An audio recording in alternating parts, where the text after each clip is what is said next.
anyway, our title today is going to be about Thanksgiving. And if the Lord will help me, we might talk about obedience a little bit, but Thanksgiving. And I'm not talking about one day a year, the third Sunday, or the third Thursday, third or fourth Thursday. I guess it'd be the fourth Thursday in November. I'm not just talking about that day, but I'm talking about what should be every day for a child of God. And one of the things that really I find happening in my life, and it disturbs me when I'm able to recognize it in my life and also in others, is the fact that as Christians, there ought not to be anybody you meet that has more joy in their life than we do that are saved.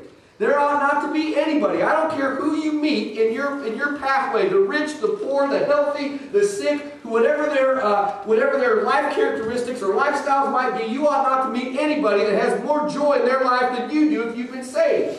Now, so often I find in my life that's not the case. That I'm not showing forth the praises of the one that's called me out of darkness into his marvelous light. And that bothers me when God shows me that. But I can't emphasize enough that I want to try to show you from the Scriptures some of the things that I talk about frequently in regards to this subject today, that how that we ought to be a thankful people. How that if a Christian will be thankful, if we'll lift up the Lord and give Him the due honor that He deserves, that we will have joy. We can walk in a continuous state of joy, brothers and sisters. We can do that. You say, well, that's awfully idealistic, preacher. It can happen, though. It can happen. It can happen. Now, I want to think today about Thanksgiving. What is Thanksgiving? It's giving gratitude to somebody for a kindness that they have bestowed upon you. It's acknowledging another one for a kindness that they have bestowed upon you. And certainly everything that we have because God has blessed us. And we know that conceptually. We know that up here in our heads. But how often do we let that reality sink down into the sincerity of our hearts and just sort of get multiply? Now, we read in the first chapter of Romans, and I want to read a couple verses there. Certainly we would agree today that our society is a very unthankful society. The world that we live in today is a very unthankful towards God society. In Romans chapter 1, the Apostle Paul stated there a couple of reasons why. He says there in chapter 1 and verse 20, he says this. He says, for the invisible. Romans chapter 1 verse 20, for the invisible things of Him from the creation of the world are clearly seen. As you look around, look at the mountains, and look at the valleys, look at the trees, look at the magnificent things that are in nature, you see the hand of God. You see that though you weren't present, you didn't see it with your visible eye, you can see the things that God created that were invisible to you because you hadn't been created yet, but you can see the hand of God in that. You can see the invisible things of Him, the things that He created back in Genesis. For you and I were created. He says we can see those invisible things from the creation of the world. They're clearly seen, being understood by the things that are made. We understand that invisible creation by the things around us that are made. He says, even His eternal power and Godhead, so that they are without excuse. Continuation of thought there, because that when they knew God, or that word know there means to be fully assured of, to perceive clearly. You can look around in nature and perceive clearly and be fully assured of the hand of a Creator. He says when they were assured of Him, they glorified Him not as God, neither were thankful. Neither were thankful. But became vain in their imaginations. Vain means empty, worthless. Imaginations here means reasoning. We have a lot of educated people today that don't reason very well when it comes to the concept of God. Their vain imagination, they became vain in their reasoning, and their foolish heart was darkened. I believe that's happened today in our society. Why are we so unthankful? Why is it that we have a hard time recognizing God? Because we don't recognize the fact that everything and all the gifts and all the blessings that we have, God owns. They're His, they're not ours. They're God's, and God allows us to be a steward of those blessings. Now, we talked a couple weeks ago about how that it's very clear in the Scriptures, the reference in the Psalms is to thy salvation, God. How that it's God's salvation. Remember, David said in the 51st Psalm, he said, restore unto me the joy of thy salvation, of your salvation. When you get saved, it's not your personal salvation, it's God's salvation that He gives to you. And friend, when He created you and gave you life, and has blessed you with the physical abilities and skills that you have, blessed you with children, blessed you with providence, and they're not yours. They're His. They're His, and He's allowing you to be a steward of them. The word steward means a manager. God has blessed you with the opportunity to be a manager of the resources that are His. And see, we don't think in those terms. We say, hey, I'm smart. I've got good skills. You know, I'm the one that did this. I'm the one that did that. The blessing in my life have come from my hard work. They've come from my planning. They've come from my intelligence. They've come from my good choices. All that's part of being a steward. But ultimately, the things are God's. I want you to read with me in, I believe it's 1 Chronicles chapter 29.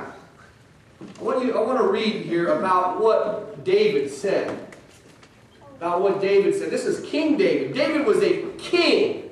He had more authority, more power, more wealth, more than anybody in Israel at the time. And in the 29th chapter of 1 Chronicles, David, he invites the people to contribute to the building of the temple. And I want you to notice some things that he says here in this 29th chapter. He says this. In verse 3, chapter 29 of 1 Chronicles, verse 3, he says this. Moreover, because I have set my affection to the house of my God, I have of my own proper good of gold and silver, which I have given to the house of my God, over and above all that I have prepared for the holy house. David says here that the cause of God blessing him, and he was speaking here in reference to financially, but he said the cause of it was because his love, his affection was on God's house. He had a desire to see God glorified in the temple. And he started to acquire the materials, and yet remember, he wasn't able to build it. Solomon, his son, came after him and built it. And again, I told you a few weeks ago that I see a picture in that, a symbol of the Lord's real church. How that John the Baptist came and he assembled the materials for Christ to come along and build the church with. And it wasn't a physical building made with hands, but it was a congregation of baptized believers that Jesus gave authority to. And I would hope today, and this is just a side note of what I really want to show you in this chapter, but I would hope today that every child of God and every member of the Lord's church could make the same statement David made, that we would set our affection not on things of the world, not on things on the earth, but set our affection on things on high, set our affection on the Lord's house. Not just the building, but the people, the doctrines, the truths, the Word, the commandments, the things that are real, that we play out in reality, that affect lives, that affect this community. He said, I set my affection on the house of my God. And he said, because of that, God has blessed me. He's taken care of my needs, my desires, He's taken care of my wants as I give forth to the Lord's house. Now, we see here that he asked for a love offering. And my point today is I'm not talking about money, but I want to make a point about what David prayed about here. But I have to show you what happened before we get to that point. Okay? David called for the people to bring forth valuable materials that the temple might be built. He called for gold and silver and precious jewels. And it says in verse 9, chapter 29, I'll let you read this for yourself, but verse 9 it says, then the people rejoiced, for that they offered willingly, because with perfect heart they offered willingly to the Lord. And David, the king, also rejoiced with great joy. And you'll read, if you read the verses in between the two that I read there, how he asked for a certain amount. The people gave from the heart, and they ended up with way more than he even needed to build that, to do that work. Now we see that David goes into a prayer. This is what I want to emphasize out of this chapter. In verse 11 it says this. Excuse me, verse 10. Wherefore David blessed the Lord before all the congregation. And David said, Blessed be thou, Lord God of Israel, our Father, forever and ever. Thine, O Lord, is the greatness, and the power, and the glory, and the victory, and the majesty, for all that is in the heaven and in the earth is thine. Notice what he said there. All that is in the heaven and the earth is yours. It's yours. And thine is the kingdom. In other words, this kingdom that I'm a king over is not my kingdom, it's your kingdom. Thine is the kingdom, O Lord, and thou art exalted as head above all. Both riches and honor come of thee. They come of you, God. And thou reignest over all. And in thine hand is power and might. And in thine hand it is to make great and to give strength unto all. It's in your hand, God, not in my hand. Even though I'm the king, it's in your hand. Any blessing that happens and falls on the kingdom comes from you, not from me and my leadership. Now, therefore, our God, we thank thee. He goes to thanksgiving.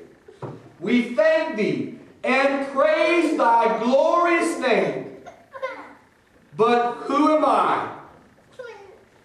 And what is my people, that we should be able to offer so willingly after this sort? He said, who am I? I'm nothing. Who is this people? We're nothing. He says this here.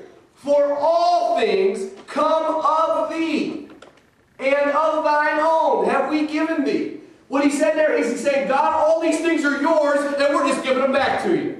All we're able to do here, God, is just give the things that you have already given to us back to you. That's all we can do. We don't have any special gifts, no special power. All we're doing is giving the things that you own, that you've given to us, we're giving them back to you.